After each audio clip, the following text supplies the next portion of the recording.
కడప జిల్లా పోరుమామిళ్ల పట్టణంలోని ఎరువుల దుకాణాలలో విజిలెన్స్ అధికారులు ఆకస్మిక తనిఖీలు చేశారు. ఈ విషయం తెలుసుకున్న కొందరు దుకాణ యజమానులు షాపులు మూసేసి పరారయ్యారు.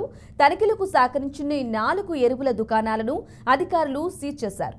లక్షల రూపాయలు విలువ చేసే అనుమతి లేని ఎరువులను విక్రయించినట్లు విజిలెన్స్ అధికారులు గుర్తించారు.